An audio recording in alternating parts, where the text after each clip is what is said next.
When we look at the art of the Tlingit, Haida, and Tsimshian people, we are not just looking at decoration, we are looking at a sophisticated visual design language.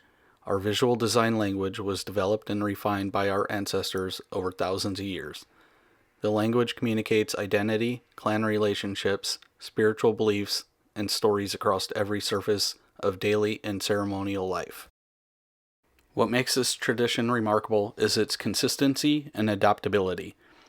The same design principles that guide the painting of a massive house screen also inform the carving of a tiny fishing hook.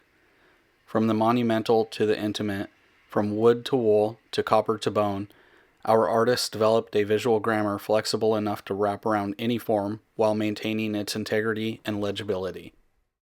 Today we're going to take a quick journey across the depth of this tradition, looking at how Formline moves across mediums and how it connects to our other visual languages like Raven's Tail weaving and basketry design. So what do we mean by visual grammar? Think of it this way. Just as a spoken language has rules, ways of organizing sounds into words, words into sentences, this design has rules for organizing form. Before I go further, I want to acknowledge something. The terms I'm about to use, Formline, primary, secondary, tertiary, all come from Western art scholarship. I'll use them here so we have a common vocabulary to communicate. But we do have words for these shapes in Tlingit. If you're Tlingit, I encourage you to seek out that knowledge. And if you belong to another nation learning about your own visual language, I encourage you to do the same. Learn the terms your people use. Primary form lines carry the main weight of building the design. Secondary elements support and elaborate. Tertiary details bounce tension in a design. These relationships stay consistent whether you're looking at a 40-foot totem pole or a 3-inch spoon handle. The challenge for the artist is to adapt this grammar to the object at hand.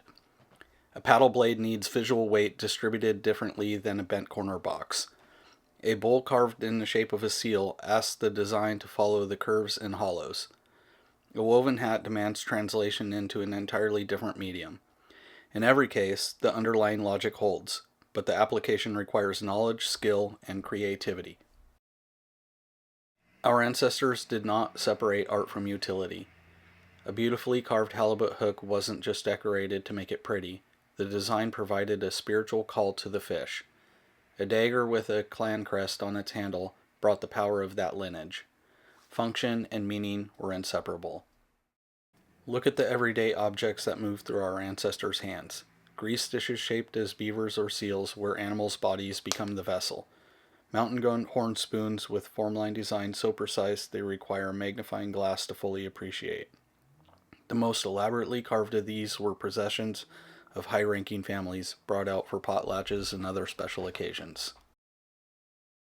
When our people dressed for ceremony, they wore their histories on their bodies. Chilkat blankets translate formline into fiber. Traditionally, weavers worked from pattern boards where metal artists painted the black design elements, while weavers controlled the placement of yellow and blue. This collaboration was unique to Chilkat weaving in the region, though today some weavers create their own designs. Button blankets emerged after contact, using trade materials to continue the same purpose, displaying crests, announcing lineage, and honoring ancestors. The material changed, the function persisted. And consider what our ancestors wore into conflict. Helmets carved as powerful beings. Armor of hardened hide painted with formline. Even in war, identity was visible. You knew who you faced, you knew who faced you. The largest expressions of this visual language are the ones most people picture when they think of our art. Totem poles, house posts, carved screens. But these are often misunderstood. Poles are not religious objects in the way observers sometimes assume. They are public records, memorials, story markers. They announce who lived here, what happened here, what lineages hold this ground. House screens controlled passage through the most important doorways and announced whose house you were entering. A bent corner box, curved at 3 corners, then steamed and folded from a single plank, sealed at the 4th corner, challenged artists to maintain continuous design across multiple faces and around sharp corners. These were not puzzles solved once. Each box presented a fresh challenge, and each solution demonstrated mastery. Some objects were made specifically for performance, for firelight and movement, for song and story. The carvers who created these pieces understood it would be seen across a firelit house, in motion, accompanied by drumming and singing. The design had to account for drama. Masks demonstrate this beautifully. A mask viewed flat on a museum wall is only a fraction of what it was meant to be. In ceremony, the dancers' movements brought these faces to life, tilting into shadow, catching firelight, appearing and disappearing as a performer moved through space. Some masks were carved with exaggerated features precisely because they needed to be read from a distance, through smoke and flickering orange light.